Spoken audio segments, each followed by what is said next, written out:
Welcome to the fifth workshop in the Green Entrepreneurship Workshop series. We're going to wait a moment or two before we begin formally, just to give everybody a chance to check their systems and make sure they're in the room. So hold tight and we'll get underway shortly. Excellent. And I see that there are now about 45 of us in the room and more to join us over the next few minutes, I'm sure. My name is Brock Dickinson. I'm the entrepreneur in residence with the Faculty of Environment at the University of Waterloo. And I'm going to help sort of kick things off today, beginning first, as is our custom in Canada, with a land acknowledgement. I want to sort of point out that the University of Waterloo, which is hosting today's event, is located on the traditional territories of the neutral Anishinaabe and Haudenosaunee peoples. And we want to particularly recognize the contributions of those peoples to our community. We also want to acknowledge that the university itself, the physical university campus, is located on the Haldimand Tract, which is actually land that was promised to the Six Nations of the Grand River, a territory of the Haudenosaunee Confederacy. And we'd invite you, wherever you are located today, to think about whose traditional territories you may be occupying and to reflect on your relationships with the Indigenous peoples that live in the communities with you and around you, and reflect on ways in which we can all work towards truth and reconciliation in our relationships. It's my pleasure to sort of welcome you to the fifth and final workshop in our 5-workshop series on green entrepreneurship. I would suggest that if this is your first time here, we are making the audio feed here available in all 3 languages of the Commission for Environmental Cooperation, one of our co-hosts, so you can listen to the audio feed in English, French, or Spanish.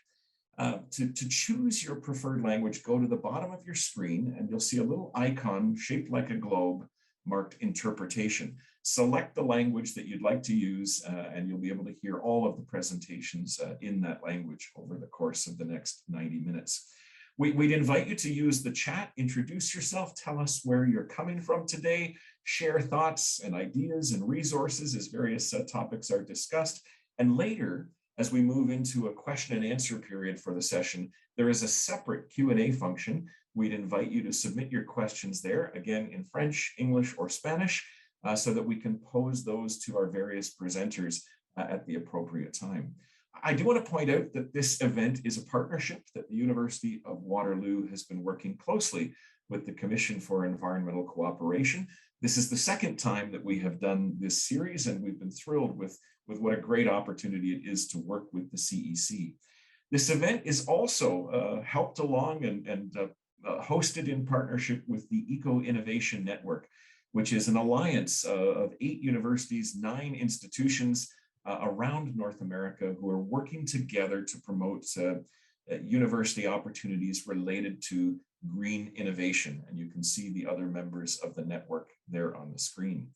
Now I'm going to turn things over to our facilitator for today. It's my pleasure to introduce Nick Palaschuk. Nick is a PhD candidate in sustainability management and is the University of Waterloo's Eco-Innovation Network ambassador.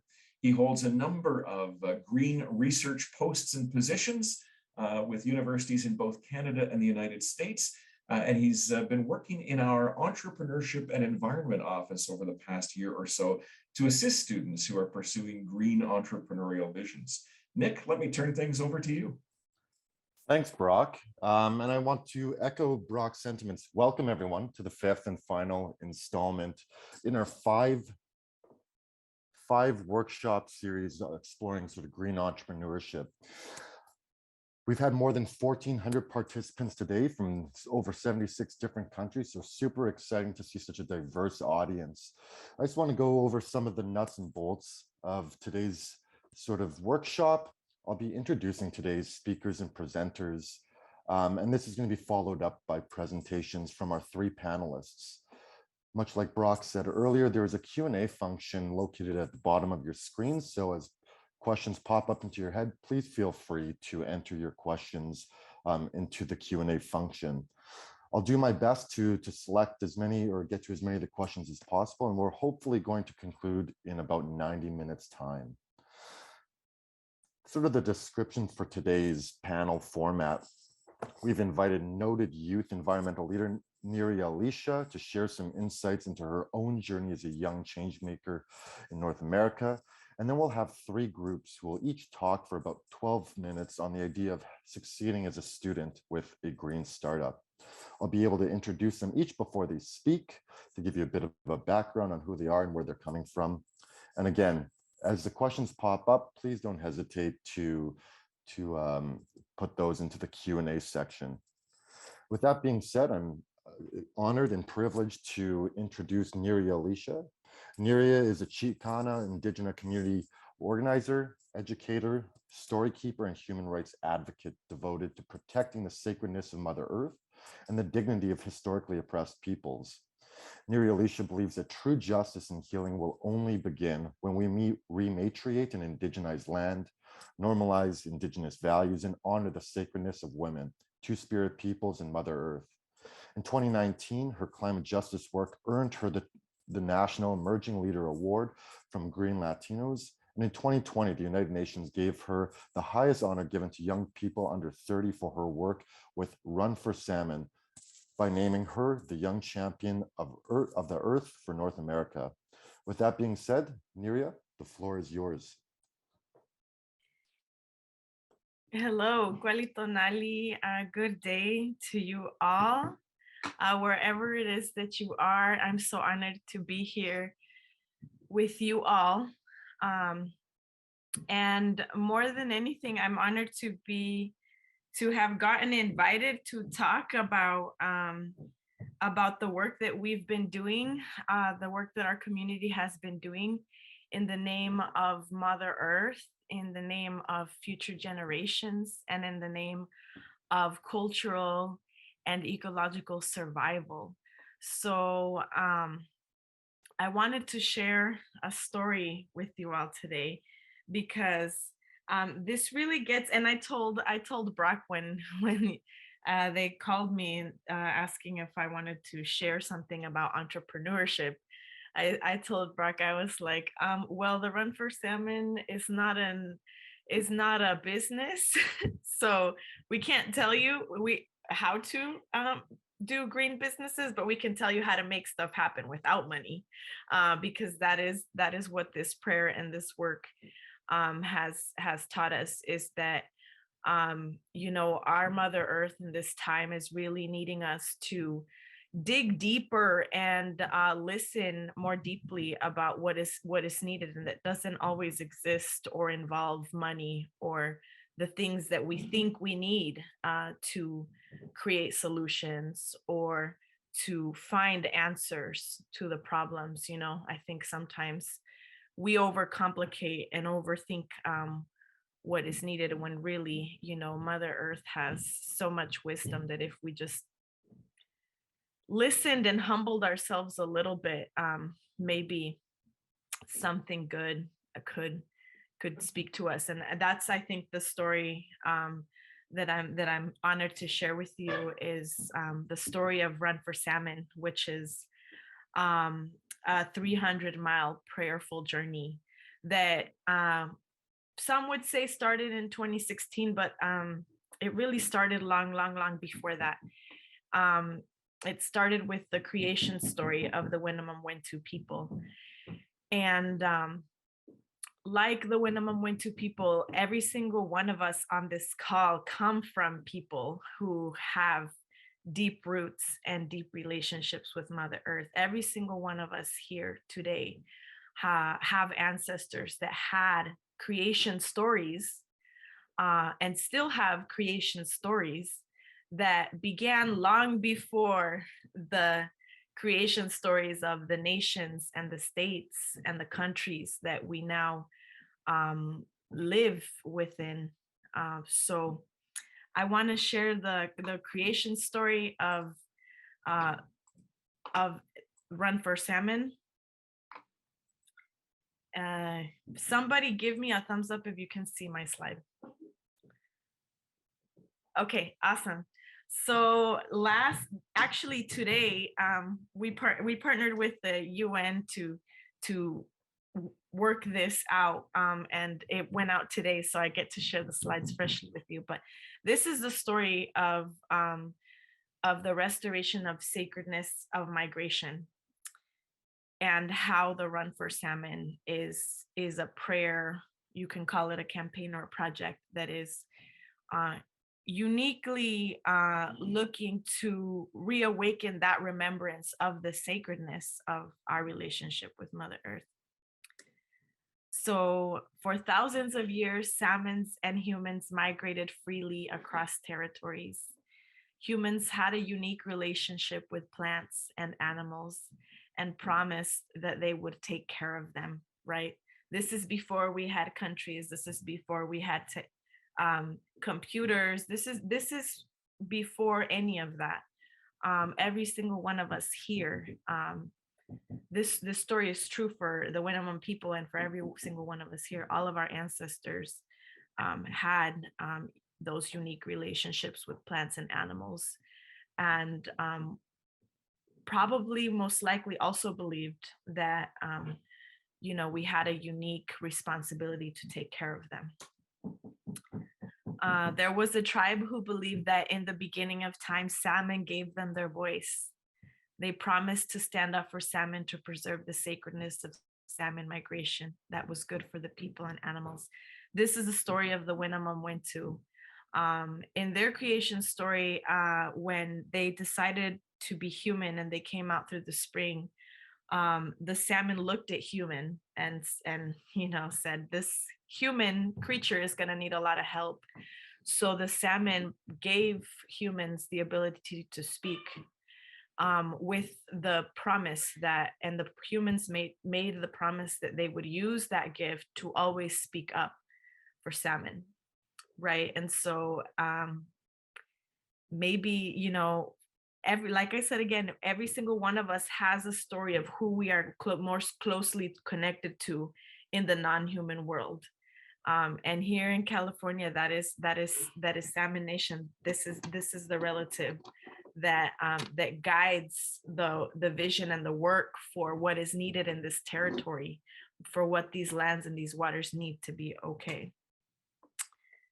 Then, as you know, humans began to forget their responsibility as caretakers, not just in California, but all over the world. We've built dams, we have built border walls, we have mined, we have destroyed, we have rearranged the perfection of the natural order in the name of progress, development, and advancement, right? And in this case, we've seen the impacts on the loss of salmon in waters, which salmon is a keystone species. Scientifically, biologists will tell you how important they are, and they can break the science down to you. So we've seen how our disconnection from understanding the sanctity of movement and migration has led us to believe that creating walls and borders and dams is not only natural but necessary. And so in this story, this has endangered the way of life of people. It's caused a heavy reliance on big agriculture. It has led us to live a highly industrialized life where we're consuming food that is covered and doused in chemicals, and that harms the earth, that harms us. And it's harming the salmon, right? And in the worldview of the indigenous people here in so-called California, I'm calling in from Ohlone Lashan territory, and this prayer extends all the way up to Winnemem territory. And actually, salmon extend from Baja California all the way to Canada. So that's a relative that connects us across nation states right now. It is deeply understood that their presence and their well-being is absolutely necessary for the well-being of the land and the people on it. so and then here is the story and the pivot where, you know, this isn't, Run for Salmon is not a business. We don't have a business model. Like I said, we can't tell you how to make money, how to make a great business, but we can tell you how to make something beautiful and amazing happen without any money. And we owe that to the guidance of our ancestors. We owe that to our worldview that has taught us of the importance and the science and the technology of prayer. And so, you know, in our graphic story, with the realization of this, you know, Chief Kaleen Sisk remembered her people's prophecy, right? Prophecies that come from creation stories that, to me, I think are the most powerful databases. You know, I don't know a hard drive that has lasted thousands of years like creation stories have. So there's a prophecy in the Winnemem Wintu's worldview that when there are no more salmon, there will be no more people. And so she saw that the changes humans were making to Mother Earth were harming the plants, animals, and humans themselves. So realizing the loss of salmon would impact so many people, not just Winnemem Wintu people again. You know, when I talk about cosmologies of the land, I'm talking about everybody who lives on the territories of that, you know, have these cosmovisions, and these stories are impacted by the imbalances. So realizing that, she prayed for guidance to restore balance, right? And that's in 2016, when, you know, the numbers were just plummeting and plummeting and plummeting. I mean, I'm talking about 100 years. No one would have thought that there would, you know, that there would never be salmon. There was millions of salmon in the river all the time, flowing year round. And this is why it's a staple food of the original peoples here.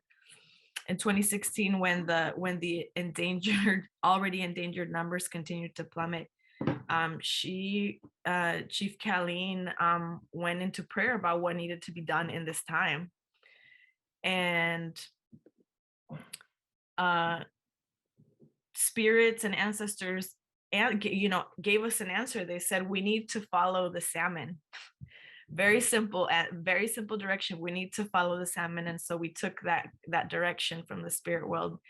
And you know, we realized, you know, this is more than just the Winnemem. This is everybody on this territory, native, not native, whatever.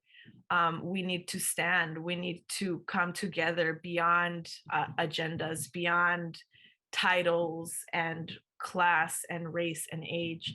So Chief and her grandchildren saw that the only way to heal Mother Earth and the people was to follow the salmon and pray for their return. So she invited everybody to join her on the 300-mile prayer journey. People of many cultures came together to exercise their right to assemble, and called for change through singing, dancing, walking, and praying for the salmon to return. Again, sometimes we don't need to overthink solutions, you know. This technology and tradition of dance and ceremony is not thousands of years old for no reason. You know, we have lost our songs, we have lost our ways, and that is contributed to the imbalance and the disharmony that we are experiencing right now in the way that humans are living on Mother Earth and not with Mother Earth. So as the people walked along the river, you know, and this is a true story, we've seen horrific impacts of pollution. We have prayed, we have come together, we have experienced in our bodies what is going on with the rivers, right? And, you know, this is part of the importance, right? Whatever it is, whatever green entrepreneurship project that you will be doing, make sure that you think about how are you making this a real connection for people beyond a transaction. And for us, going to be with the river has been the most, and inviting others to be with the river has been the most powerful way to actually awaken our DNA and have that heart shift and that mind shift to really understand what it is that we need to be speaking for on behalf of salmon and waters. We've seen, you know, warming temperatures ruining even the already dwindled runs, and it's broken our hearts. You know, this isn't easy work. We're living in a time where we're seeing so much death around us. But we have to continue to speak to government officials, to media, to whatever it is, wherever it is that someone can hear the messages we bring from the more than human world, so that more people start to get curious and want to be a part of this. We can't give up on speaking up. And we have seen a tremendous response. Before long, others have heard these prayers, these calls to action, and have been inspired to act towards restoring the sacredness of salmon and migration. And it's starting to awaken that understanding that border walls are not normal, dams are not normal, and we need to find better solutions. So yeah, the only way we can awaken this memory is by being in the presence of those creatures that have not lost their original instructions, like the monarchs and the salmon and the rivers. The monarchs that leave Michoacan are not the same monarchs that arrive to Canada, and the monarchs that leave Canada are not the same monarchs that arrive to Michoacan, right? They're tapped into a deeper sense of knowing. And humans, we have that ability too. We just need to practice and tend to that connection. So yeah, we've seen now, it's been 7 years that we've been on this journey, and we've seen an increase in little ones coming with us, young kids who've grown up on this run, who to them being on the river and talking and praying and singing and dancing to salmon is their normal, right? So we have to also think about that as we look at what are the businesses, what are the projects we need to be creating. They need to be something that can establish the real sense of normality for our future generations. And that's what we're seeing. That's what we're seeing on this run. And so this is some images from the actual people that aren't cartoons. And this is Chief Kelly, and these are the elders who have been guiding us. And yeah, just to close, this is Netchai. He's grown up on the run with us. Yeah, just to close, is just to remember to think about what are the ways in which the work that we are doing in this time are also benefiting and speaking for the more than human world, right? It's a time for us to come together, think beyond the human needs, and really figure out how we're going to make something beautiful happen for the next 7 generations. Thank you so much. Thank you so much, Neria, for sharing your story and your experiences.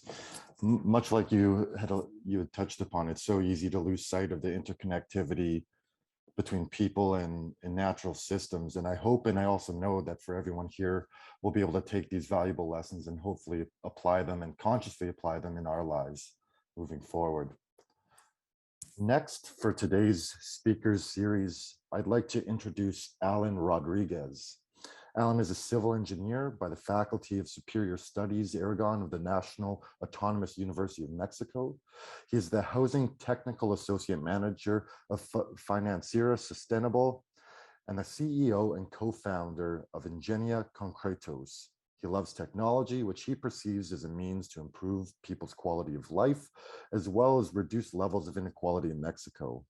He believes equity and entrepreneurship are catalyzers of innovation and progress, and he continues to contribute to a wide range of social and technological innovation projects. Alan, welcome, and the floor is yours. Hola, muchas gracias. Hello, everyone. Thank you so much. First of all, I'm very happy to be with all of you and to share experiences. That's something that I love to do. So let me share my screen.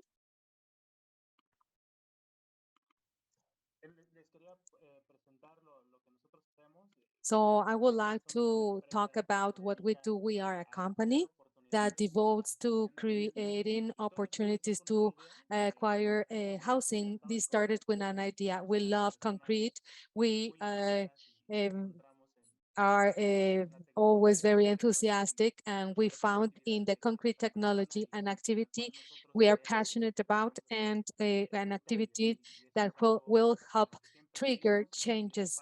And that's something that we live with and is part of our company's DNA. This is the first house that was constructed in Comitán, Chiapas. Comitán, Chiapas is a very far away community. It's next to the Guatemalan border, and here in Mexico and in many locations in Latin America, there is a problem. There is no way to buy a house without social benefits or social funds. And these social funds are provided through uh, some loans, but you need to have a formal, you need to have formal employment. But more than 50% of people that work in Mexico do not have formal employment. There are many jobs in Mexico, but most of them are not regulated. They do not include social security, and they don't have this benefit of having this benefit of purchasing or buying a house. So we here in Ingenia Concretos, we have a very specific system to build a house. We created it in such a way that we can reduce cost and also drop the environmental impact and improve the quality of the houses. An important data is that most of these houses have been constructed without technical experience, and this means that that can become a great problem. Mexico and Latin America are locations with that are seismic, and that has damaged and injured the lives of many people. So looking for solutions has been very important and address these issues. And we combine this with something we were passionate about, which is concrete. So what we offer is the construction of a house with this construction system. And we offer three basic services that have to be included in any project. These projects have to be accessible. All people should have the right to access this benefit of a dignified housing with certified materials, and the construction can provide structural integrity and safety, because at the end of the day, it's something that they will keep for the rest of their lives, and something that can be available for the people, not only for the sector of the inhabitants that may be able to pay for a house, but it has to have access to anyone wanting to buy a house. That's what we do on the construction site. There is something very complex, and this is always things related to funds. It is very difficult to create opportunities, and we just see the situation from one point of view. We are engineers, we love maths, and we always look at things from a technical standpoint, but we have to get involved a little bit more in other financial aspects and become multidisciplinary in anthropological aspects. And that's the way we learned how to work with different entities and institutions that had nothing to do with us at first, but they are part of an ecosystem. And that's the way we looked for partnerships. So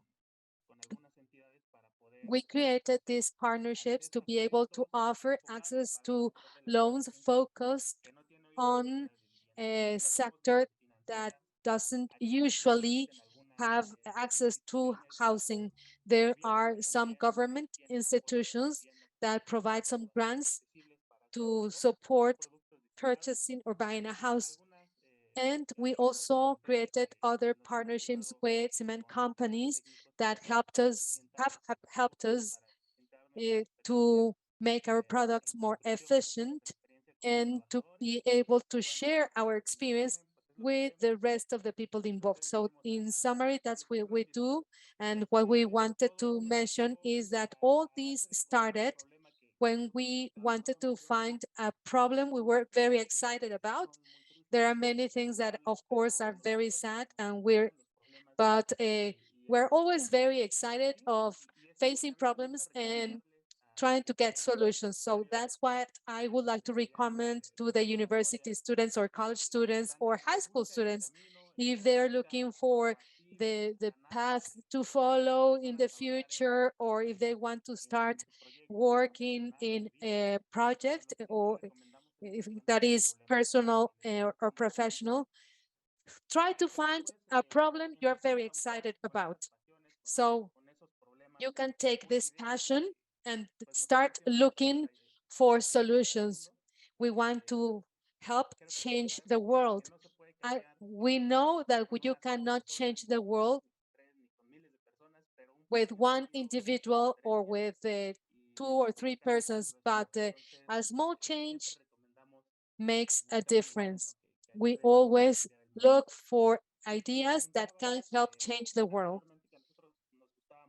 We were very excited about the technical part or technical aspect, but now the multidisciplinary aspect was very complex for us because we were not able to convey our ideas with the people that could help us complete this project, that is in the financial sector or with anthropologists, because we had to understand what their needs were, and we couldn't do that as engineers or as architects.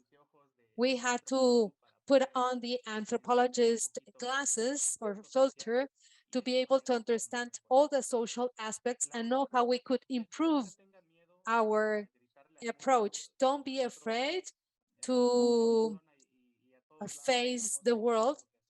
We always keep telling everyone what we're doing, because you never know what the other person can assist you with.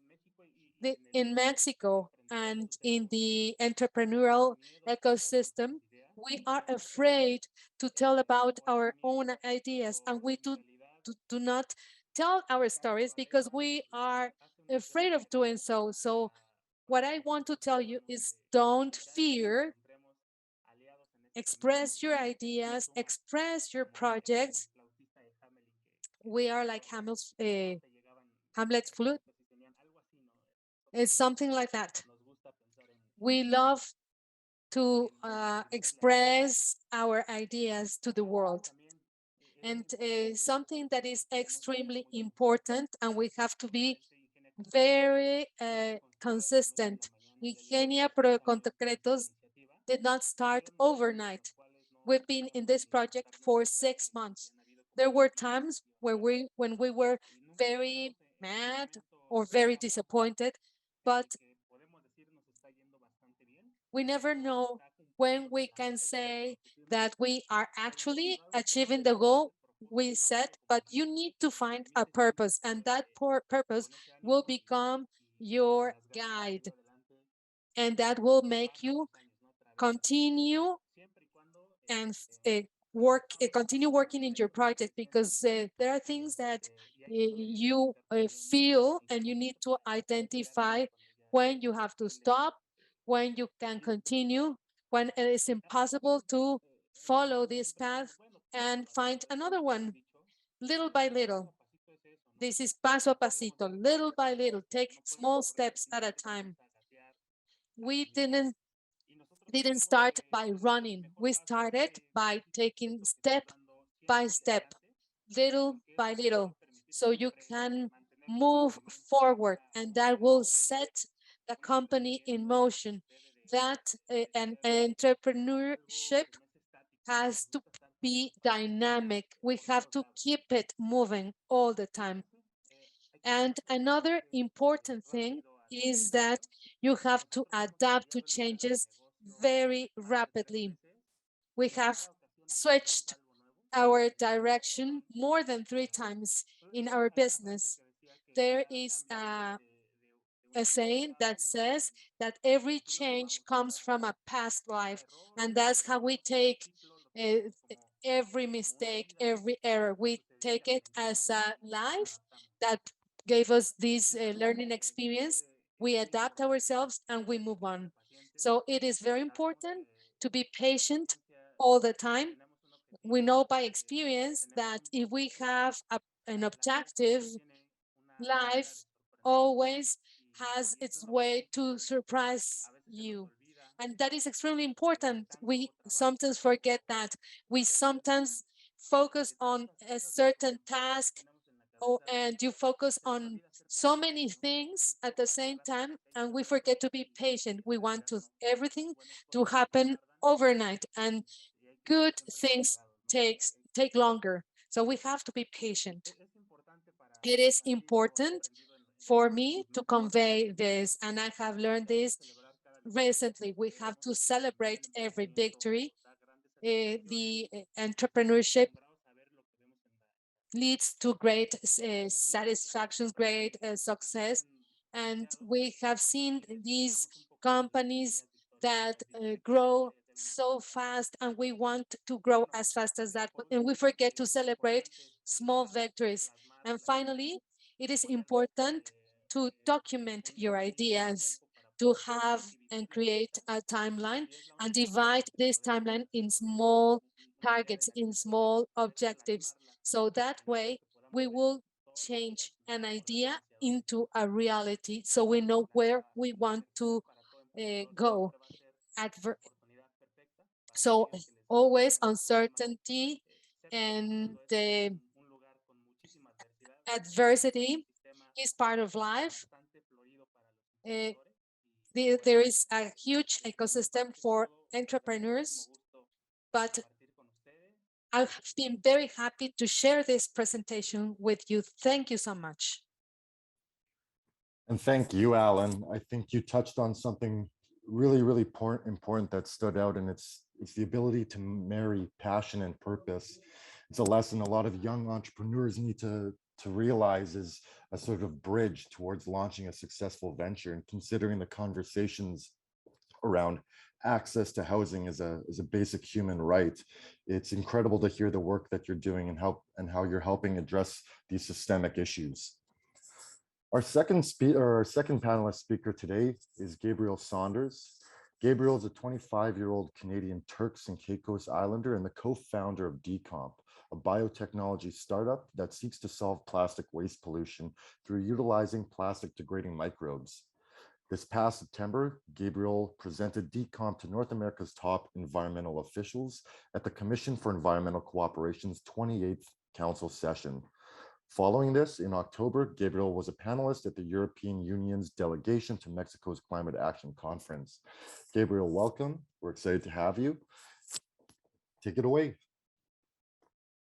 Thank you so much, Nicholas. So you pretty much gave that quick little intro there, but I'll do it again.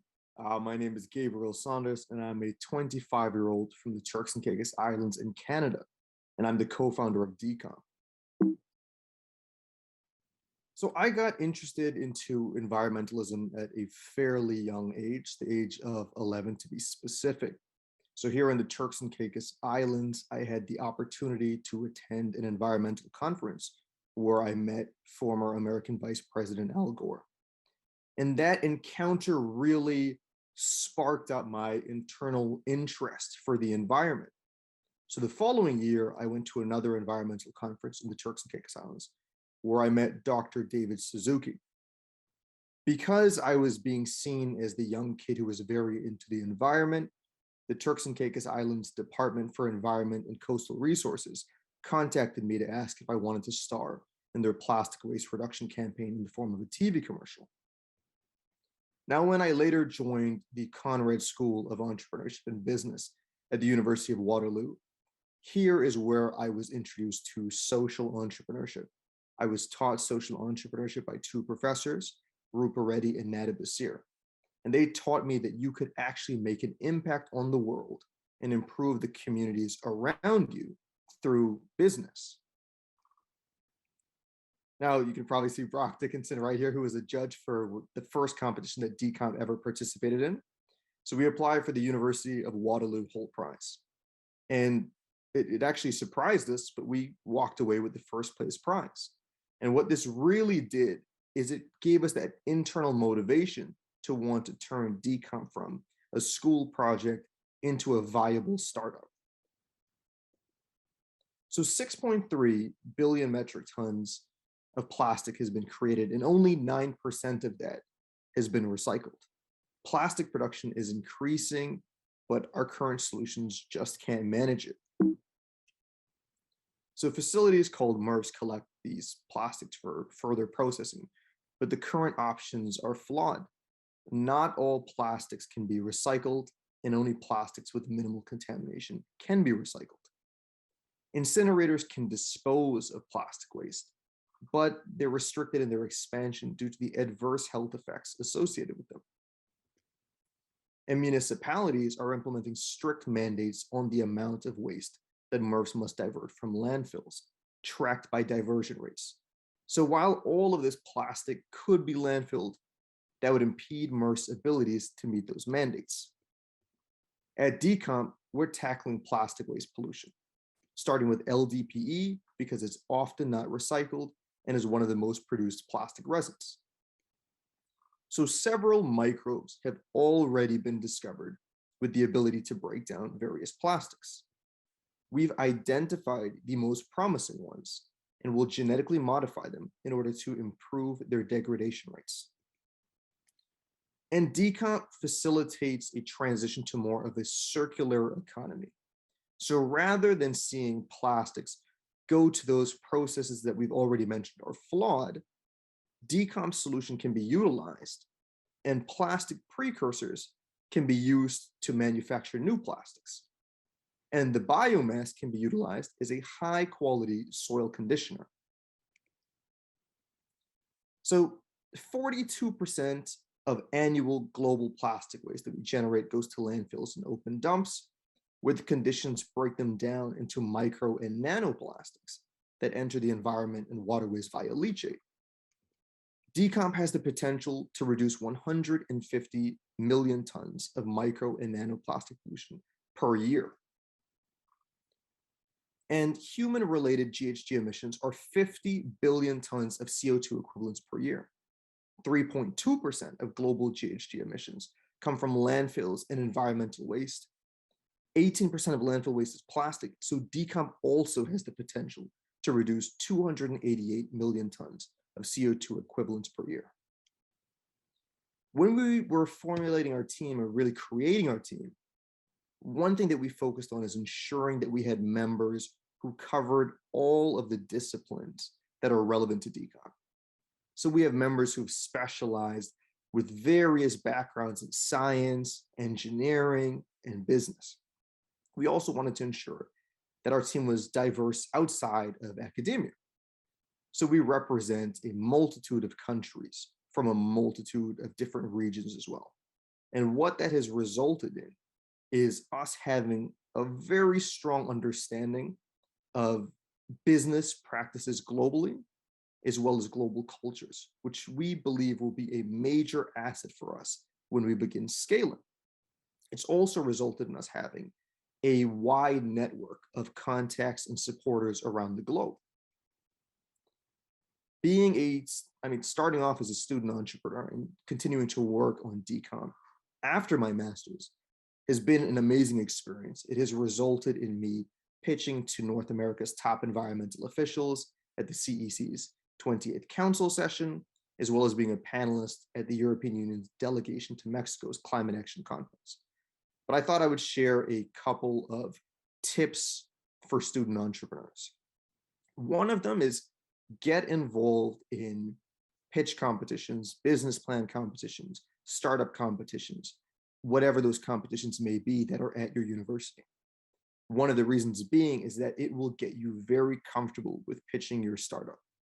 And if you want to turn your school project into a real viable startup, you need to be able to pitch it very succinctly. And if anybody asks you any questions about it, be able to answer those very in-depth as well. Another thing that you will get from those competitions are constructive criticism from experienced judges. These may be judges who have backgrounds in your particular industry. These may be judges with backgrounds in sales, marketing, et cetera, et cetera. And that constructive criticism will allow you to see what gaps and what holes are in your business model, as well as what are in your pitch. So you'll be able to fill those up and have much stronger pitches that are far more persuasive moving forward. But one thing that you have to remember, particularly as a student entrepreneur who's applying to these competitions, are that you need to focus more on real traction.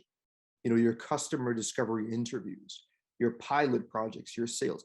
Focus on that more than trying to win the competitions. The reason being is that real traction will result in you winning the competitions, but winning the competitions won't necessarily result in you achieving real traction. Another tip is to be very, very strategic with your course selection. I like to look at it as trying to kill two birds with one stone. Being a student is very stressful. And I think as people move away from their graduation date, they forget how stressful it was to be a student. You don't necessarily want to add more to that stress load if you're working on your startup outside of all of your courses. So if there are any capstone courses, research-based courses, entrepreneurship courses where you can work on your startup, I highly recommend taking those. You'll also get the opportunity to work alongside like-minded individuals. This could be individuals who want to work with you on your venture, but even if it's not, you will work with people who are interested in entrepreneurship, interested in the industry that you're in, who will be able to assist you with pushing your venture forward. You also have a chance to learn from experts who are your professors. At times, and oftentimes, these are people who have so much experience in a particular industry and even more years of experience in that industry than we have living. So tap into them as well, because they have seen other startups who are in those particular industries try creating ventures that may be similar to yours. But even if they have experience working with ventures that aren't as similar to yours, there are always going to be some similarities and learnings from those other startups. Get involved in incubators as well. And a whole ton of universities now have their own incubators or pre-incubator programs.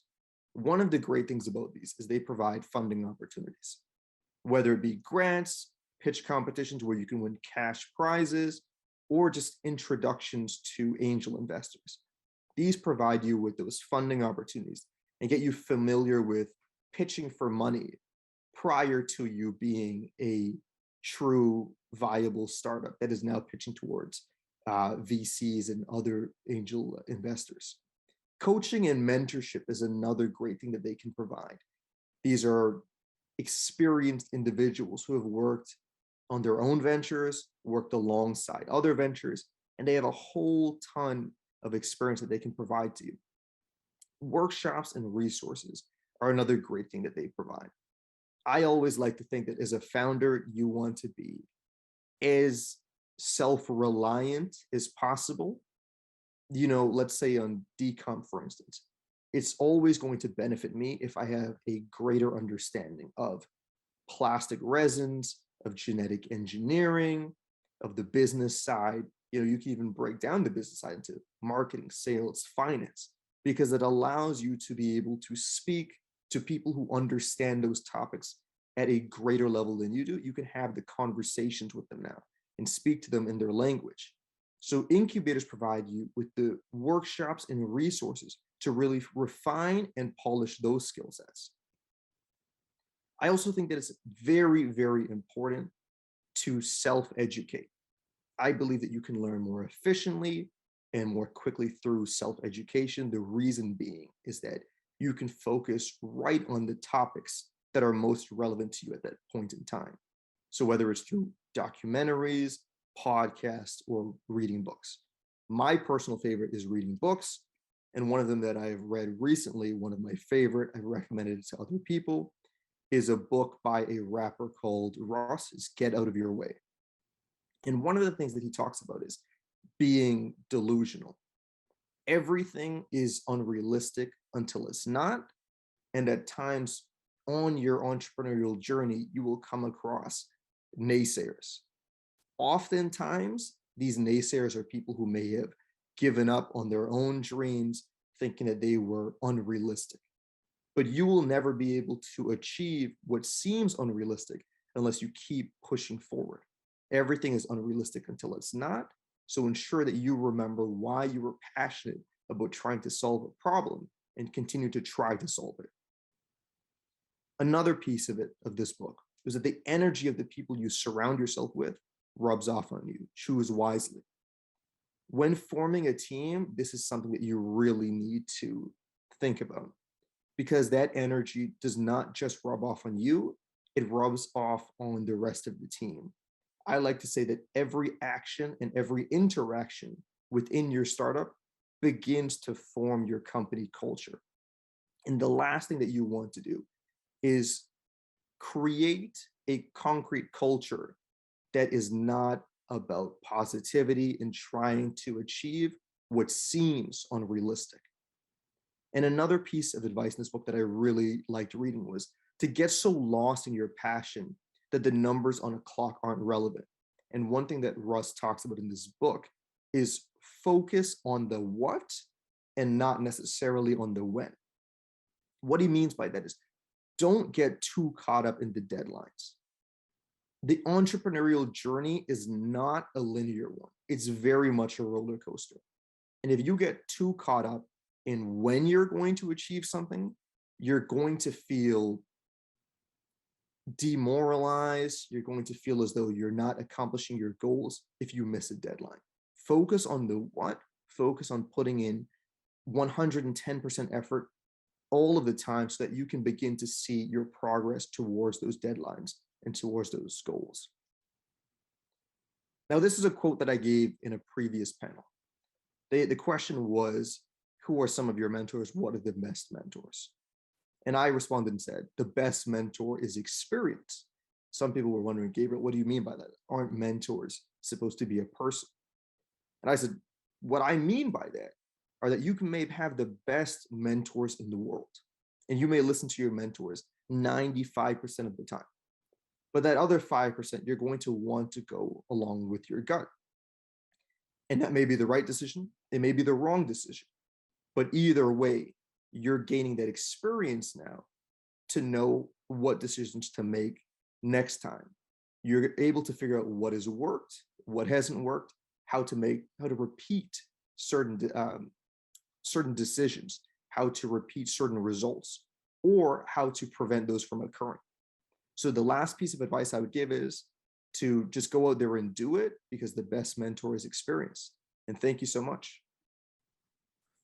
Thank you, Gabriel. I think that, something you said that really resonates with me is just getting started on the entrepreneurial journey. And far too often, young aspiring entrepreneurs are hesitant to engage in some of these competitions, assuming that they need a fully formed, bulletproof business venture from the gates. And much like you had spoken to, the entrepreneurial journey is in fact a journey, and one that is not linear in nature. I'd like to introduce our last group for today's workshop, Bison Underground. We have a team from Bison Underground. We have Steve Adams. Steve Adams is the founder of Bison Underground, as well as a veteran and first-generation college student and PhD candidate at the University of Oklahoma in the School of Geoscience. We have Lily Pfeiffer. Lily is a postdoctoral researcher at the School of Geosciences at the University of Oklahoma, where she applies tools in sedimentology, geochronology, and geochemistry. Those are some mouthfuls. We have Alicia Bonner. Alicia is a geology PhD candidate in the School of Geosciences at the University of Oklahoma and previously worked with the Federal Emergency Management Agency as an environmental specialist. And lastly, as part of the Bison team, we have Zara Ahmed. Zara is a highly experienced public health strategist and currently working on COVID-19 response at the Center for Disease and Control, where she leads government affairs team. She holds a PhD in from the University of North Carolina, where she is also an adjunct instructor. Welcome, Bison Underground, and the floor is yours. Hi, everyone, and thanks for being here. I'm Steve, the founder of Bison Underground, and I'm excited um, to tell you about our new startup and some lessons we've learned in our first 6 months of development. Um, so, like you just heard, I'm a geology student here at the University of Oklahoma working on my PhD. I'm joined by Lily, Alicia, and Zara today. So, our mission so Bison Underground's mission is to counter the effects of climate change with a carbon sequestration process that removes excess carbon in the atmosphere and restores it to agricultural soils, which are heavily depleted in their organic carbon. We aim to improve global food security, encourage sustainable farming practices, limit harmful soil additives, and provide new economic opportunities for farmers. So next slide, please. So for our vision, our vision and our aim is to return soil quality to what it was prior to 1940, which is prior to the latest generation of industrial and mechanized farming. And our other goal is to restore atmospheric carbon to what it was in 1990, which is about 350 parts per million. Today, it's over 415 parts per million. Next slide. So for our approach, because there's too much carbon in the atmosphere and not enough in soils, we set out to counter this by using plants and their ability to photosynthesize and store carbon.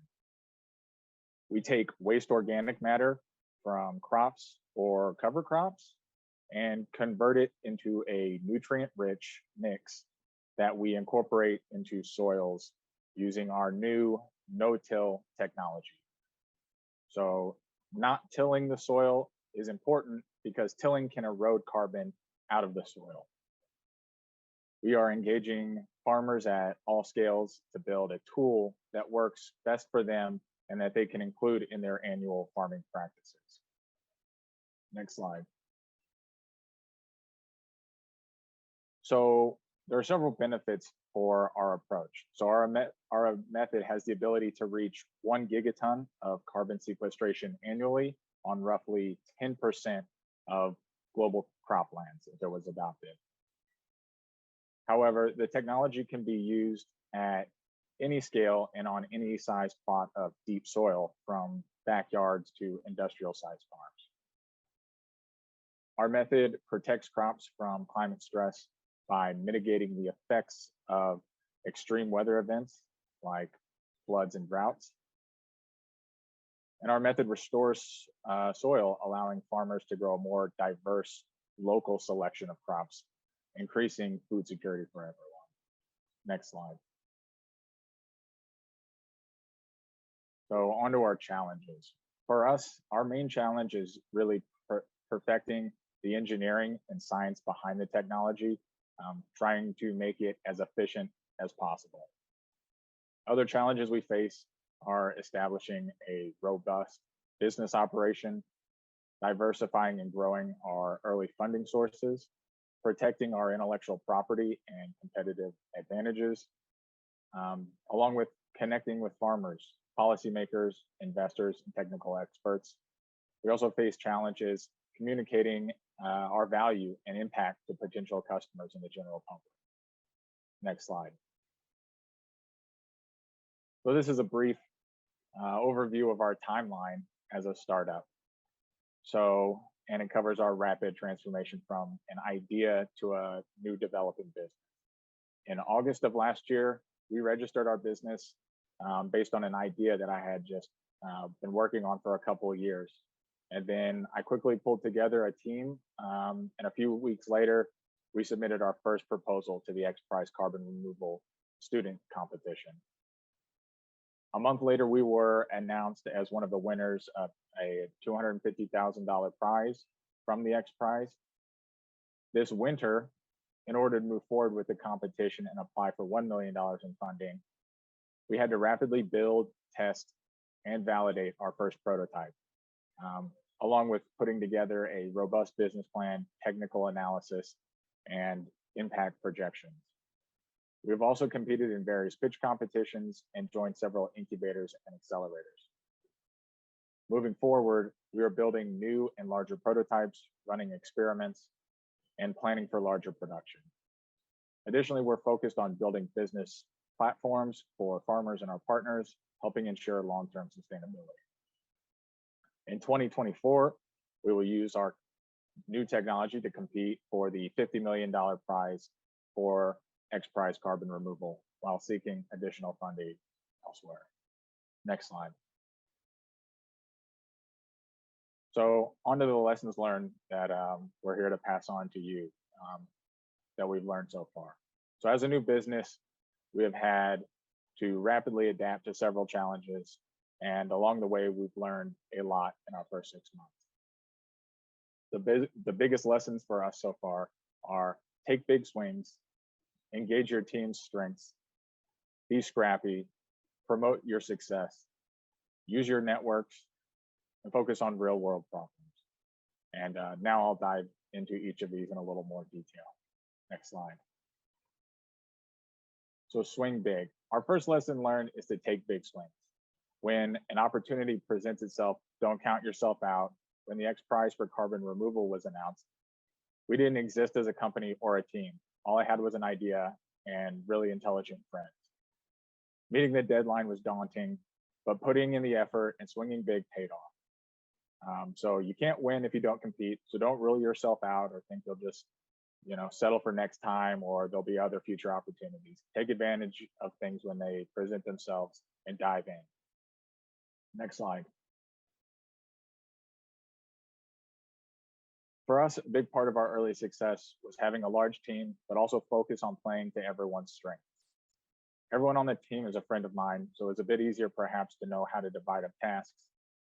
But when you don't have a lot of time or funding, it helps to be able to have a task you're interested in, motivated by, and something you're familiar with or good at. None of us come from a business background, and none of us are currently farmers. We're mostly geologists, but that doesn't mean people don't have strengths or personality traits that make them better suited for certain tasks. So I recommend reaching out to your team members, finding out what they consider are their strengths, but also areas they're interested in learning more about. We have geologists that are becoming excellent engineers because of their excitement and interest to learn. When building your team, seek out people you know, but also look for new people with skills that can cover your gaps. To do this, you'll have to spend time in spaces where those types of people hang out. For me, this was at our local innovation hub, which is a university building with equipment and resources to help students build prototypes and grow their businesses. Hanging out and learning what people are working on and are interested in led me to meeting a member of our team named JD, who is becoming one of the most valuable members of our team. We were both working on separate projects, but when I learned about his skill set and I asked if he was interested in joining our team, and he said yes. So JD has a background in environmental engineering, but is also an artist with a wide range of fabrication and engineering skills. And if I hadn't been hanging out in that lab and asked to learn about his work and projects, I never would have met him. Our team certainly would not be as strong as it is right now and had advanced so quickly. So get out there and meet people. You never know what skills might be in your local area. Next slide. So early on, you have to scramble to get things done. You're going to have to be scrappy. So these are some pictures of us building, testing, and demonstrating a prototype a couple weeks after receiving our first funding and racing to meet the next deadline for our proposal. It was a freezing cold winter day. We had to use our friend's father's land and had to ask for help from our friends and family. We had to use available off-the-shelf equipment from hardware stores because we didn't have time to wait for shipping. We had to take apart old lab equipment from previous experiments and really add things together and hack them together on the fly. It wasn't the prettiest prototype, but it worked and it demonstrated our method and hopefully will be enough to sway the judges in the next competition. Next slide. So when you have success, you really need to promote it. Promote yourself early and often across all platforms. Find someone who's good at communications to help you. Reach out to local news outlets, share on social media, and amplify your success. Because of our early promotion, we have been approached by investors, mentors, and interested professionals, all willing to help us out.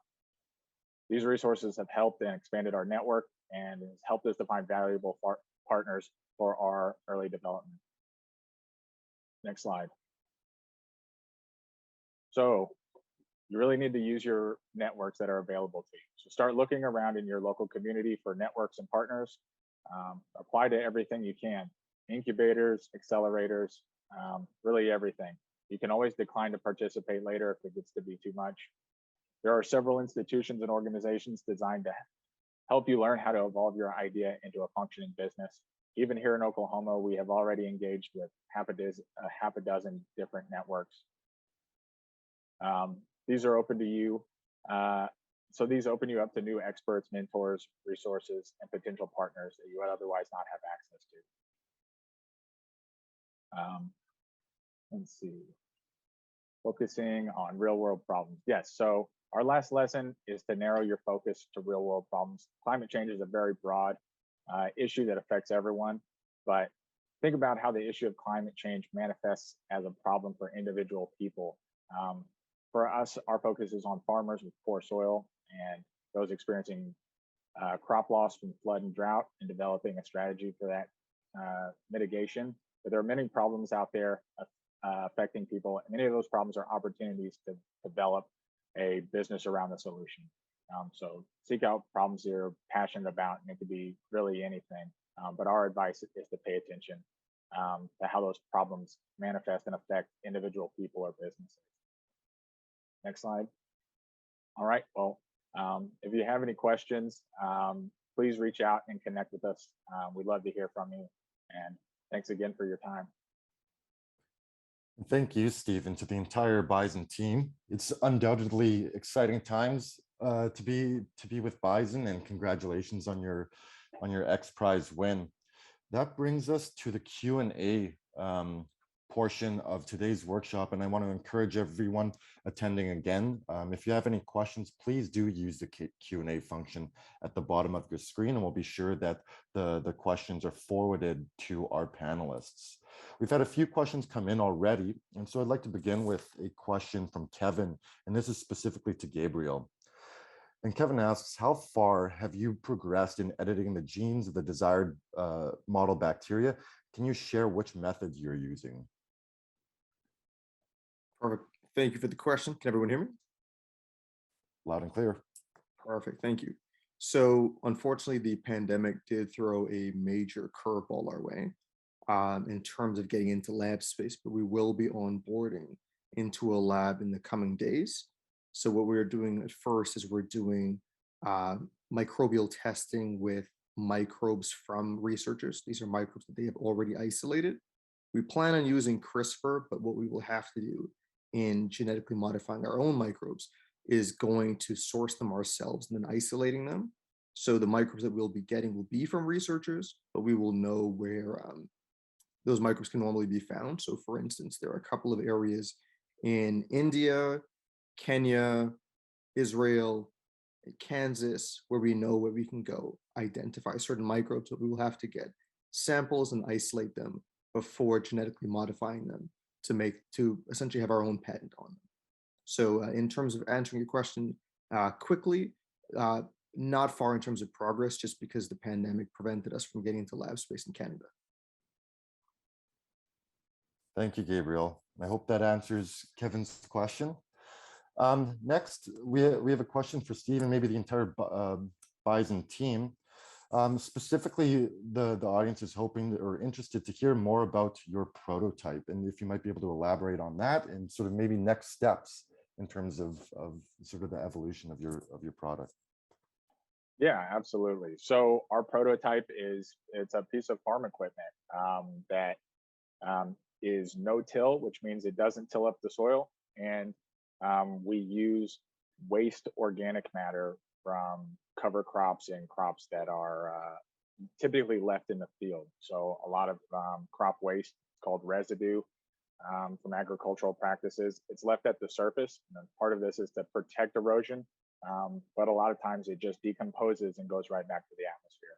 And so if you can put it into the soil, it'll stick around for much longer, up to thousands of years. And for the specifics of the prototype, I can't get into it. We're actually working on our intellectual property portfolio right now. So this is advice to everyone to stay on top of your intellectual property so you can get your patent early, so you can discuss it.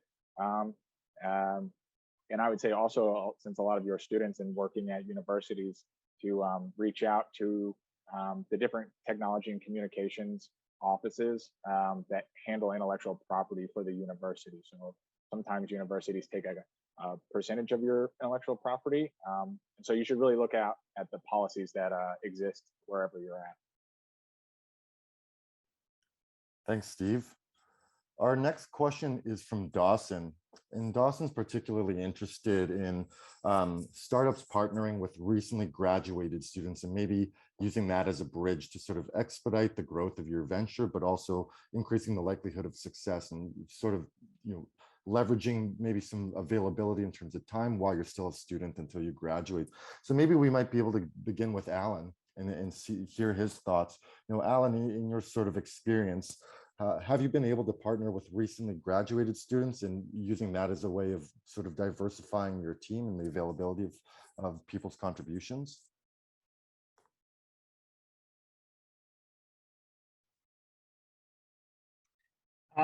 Esa pregunta me encanta I love porque this question because we have here what we call student chapters. Student chapters are small organizations within the universities that allow the students to get involved in activities within their own sector. So after we graduated from the university, we talked to these student chapters because, first of all, they were they were contacting us for courses, to provide courses in concrete matters. So for some student competitions, we taught these students about a specific area. So we have provided courses and training sessions with the students, and this has allowed us to have an impact on them to leave those seats, because those students become our clients, become our clients, and we have been able to expand these ideas through our students. And I think this is the best way a startup can reach out to students and be close to the academia. I would also like to comment what has been mentioned about intellectual property. We have to be informed about intellectual property because part of the innovation that grows in the university dies or it stops at a thesis level. And we are experienced on how to create companies or how to create projects, and we can help students with all intellectual property matters. It is important, very important, to keep intellectual property in mind and to negotiate with all the institutions that are part of that. IMPI is an organization that deals with intellectual property, and there are many agreements with the universities. You have to be aware of that, and we have been able to get involved in that and to convey that experience to the students. Thank you, Alan. We have a question for Neria. And Neria, the audience is wondering, if you might be able to speak to some of the lessons you've learned from the community leaders you are working with and have worked with in the past through Run for Salmon.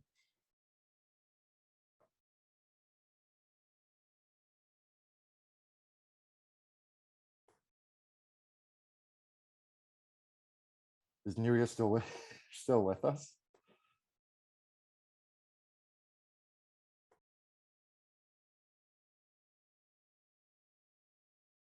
She might be able to rejoin us in a bit here, and we'll circle back. We have another question for the Bison Underground team.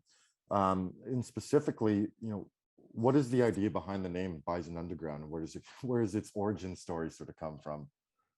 Yeah, that's a good question. So here in North America, prior to industrial farming, there were a lot of grasslands, prairies, in forests, and the bison were a major ecological force that were really responsible for a lot of the sequestration of carbon in soils that we don't have in there today.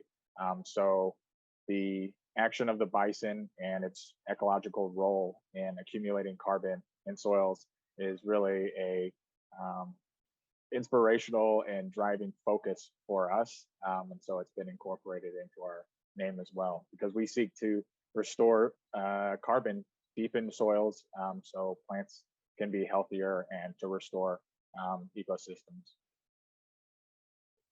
Well, thanks, Steve. We have a question for the entire panelist, for all panelists here. And this comes from Kevin, and he's specifically interested in how do you go about screening interested parties and investors to ensure that they're suitable for bringing your ideas to the world without being sequestered by legal sort of financial laws and regulations. So, you know, just speaking to the process of securing, selecting right sort of investor groups, you know, Steve, maybe we'll start with Bison Underground, and then we'll open the floor to Alan and Gabriel as well. Yeah, sure. So we're very early in this process, and because we got a lot of press early on because of our X Prize win, we were approached by a lot of investors and different incubators and accelerators and different organizations that wanted to help. And it was overwhelming. And so sometimes it is difficult to know who to say yes to, who to say no to. My recommendation is to be cordial, be polite, have meetings with people and hear them out, and listen to your gut and include other people on your team if possible, and seek out mentors or people who have a lot of experience in the space. So there are a lot of new people in the space, and then they might even have money and look appealing, but seek out people who've been developing businesses for 20 years and discuss offers that you've had with them. Really, and for someone who's new, you're really going to have to seek out advice from other people, and those people exist. There are societies of former executives. Yeah, so seek out someone who may be retired or looking to advise young entrepreneurs. Thank you, Steve. Alan, maybe you might be able to elaborate as well in terms of your experience in sort of securing investment and working with outside sources of financial capital.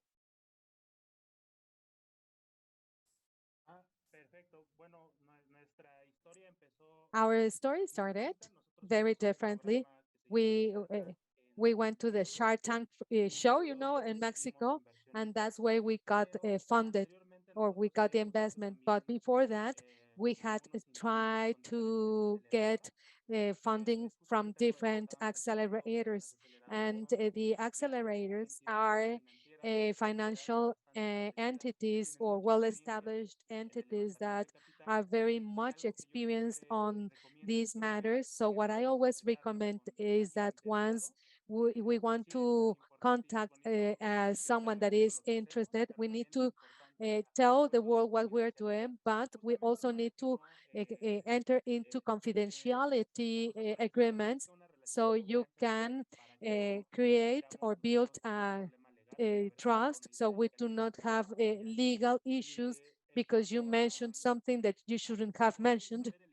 And in terms of how to choose or screen the investors, I agree with Steve that we need to have a mentor network that is well experienced, because it is an extremely significant decision. And I think two things have to be considered to choose who to work with. They have to have the same passion and same vision. Those two things are the most important things for me. And it's not all about money. It's being able to support you, to provide their experience, and it's a mentoring process. It's like a marriage. You just feel it. You have to trust your guts. You know when someone is for you, and I think you can do that when you are screening for investors. Oh, thank you, Alan. I'd like to ask another question to the entire panel here, and maybe we'll begin with Gabriel. What has been the biggest mistake of your startup or your entrepreneurial journey, and what are maybe some words of wisdom you might be able to give our attendees here, and how to sort of navigate and overcome those types of mistakes? Perfect, great question. So I think I actually addressed it a little bit within the presentation, but I think the biggest mistake that I made personally is focusing too much on business competition traction as opposed to real traction. And I think while being a student entrepreneur, it's very, very easy to confuse the two, because you can rack up quite a bit of, or what seems like quite a bit of money from these business competitions. You're thinking, oh, wow, you know what? We won 5,000 here and 10,000 here and 15,000 here. Hey, we're rolling. We have enough money to get things going. But then when you're trying to, let's say, get your solution, it's like, wait, did we focus on the right things? Do we have the right partnership set up? You know, why are things not going the way that we envisioned? And that's how you're able to look at it and say, we were focused a little bit too much on trying to give judges what they want to hear, as opposed to building the business. And I think that's what you see with a lot of student entrepreneurs. It's how do we come up with the best, sexiest pitch deck and the absolute best pitch? How do we polish up our pitch and position that in a way that judges want to hear, as opposed to what in the future, what investors would want to hear? So I think there is a fine balance that needs to be done. As I said, I do believe that those competitions are great. I do believe student entrepreneurs should be applying to them. I do think that they should be looking at those as a way to quickly gather up some non-dilutive funding, but realize that there's a big difference between business competition and real traction. And I would really recommend that they focus on real traction first, which is going to be speaking to your customers, figuring out what their pain points are, and really understanding what your entrepreneurial journey looks like and being open to make pivots as necessary. Thanks, Gabriel. And I'm just looking at the clock here. And so I'm going to wrap up the Q&A here for the sake of time and brevity. And before moving on, I want to give a big, big thank you to all our panelists today, and including Neri as well, for joining us. Without you, this series certainly isn't possible. And if today's speakers and the amazing ventures that they're involved with are any indication of the future of entrepreneurship, and especially young emerging entrepreneurs in North America, I think we're certainly in good hands. And I also want to extend a heartfelt thank you to everyone attending and all of our participants for not only the questions, but for supporting the second workshop series in green entrepreneurship. We're always looking for feedback, so please don't hesitate to reach out if there's a specific topic area that you think would be well received and you would like to see addressed in the next iteration of our workshop series. And also, if you're interested in participating as a panelist, please don't hesitate to reach out to the University of Waterloo team or the Commission for Environmental Cooperation. Next, I'd like to introduce Dr. Georgino Farrell, who's the Outreach and Partnerships Office on the executive team at the Commission for Environmental Cooperation. Georgina holds a PhD in ecology and conservation from McGill University and was born and raised in Mexico City. She has led the CEC team behind this series of green entrepreneurship workshops. So thank you, Georgina. Welcome. Thank you, Nick, and thank you to all the speakers here. It's been kind of a pleasure listening to these presentations. I think they were very insightful and they were inspiring to everyone who was listening in North America and beyond. I think, we were able to learn a lot, and we're sure that a lot of the words that you shared today are going to be repeated by our attendees. I don't have to repeat it. Everybody had said it, but I think it's important to put out your ideas, to be critical, to really be open to, as you said, criticism, but also, you deserve our attention, you deserve more investment. I'm very happy to hear from all of you, and we hope to hear of your future journeys. I think in particular, before we close this series, I do want to thank and give a special thanks to the University of Waterloo Department of Environment. In particular, to Dean Jean Andre, to Brock Dickinson, and all the team from Waterloo and from the Environment and Entrepreneurship Program. This is the second time we do this with them, and it's a pleasure. It's always great to work with a dedicated and passionate team on this workshop series, and we remain grateful and we're motivated by your expertise and your drive. Finally, want to thank all the attendees today for supporting the important work of entrepreneurship. If you're interested in listening more, learning more about how we can work together for and with entrepreneurs, I would like to ask you to engage with us and to stay in touch with the CEC, either by following our social media channels, by signing up for our newsletter, or by just sending us an email. In the coming days, through all these channels, we're going to be sharing the recordings of the whole series, and we're going to be also providing some updates on the CEC's 6th Youth Innovation Challenge. So with that, Nick, I just want to leave the floor to Brock. But thank you very much, everyone, for joining today, for joining these 5 workshops, and just please keep in tune with the CEC and with the University of Waterloo. Thank you. Thank you, Georgina. I appreciate the very kind words, and you've thanked the University of Waterloo, but of course we have to thank the CEC as well. This simply wouldn't be possible without all of the support that the CEC provides, including the tech support to run the room itself, and the amazing work of the interpreters. I really want to thank the interpreters because we don't make it easy for them. We don't share a lot of our complicated ideas very far in advance. We speak very quickly. We're always sort of running off in different directions and on tangents, and they've done an amazing job. So thank you to Liliana, who's been working with them, and thank you to all of the interpreters. It's really appreciated. Thank you, Nick, for hosting today and guiding us through this session. Thank you to all the presenters. I would just sort of follow up a couple of Georgina's comments. If you enjoyed this session, the videos of these sessions will be available shortly. Some of them are already posted, and the ones from a year ago have been on YouTube now for a while. So feel free to kind of revisit that content, share it with others as we sort of promote the ideas associated with green entrepreneurship and the opportunity to use entrepreneurial approaches and skills to really make a difference in our world. And finally, I think the CEC is going to be contacting everybody who registered for these sessions. There'll be a bit of a survey that comes out. And as Nick said, we're particularly interested in hearing from those who might like to do this again, who have ideas for future topics or future events. We know that Zoom meetings are sort of a one-way experience in some ways, but we've really tried to use this to build a community. And I think the fact that we've seen so many familiar names week after week in the chat and in the discussion is a sign that we've had some success. So thank you to all of you from South Africa, from Tanzania, from the Ganawagi territories, from across North America, all of you who've participated throughout these sessions. It's been great to have you with us through this, and we look forward to seeing you again in the future. Thanks very much.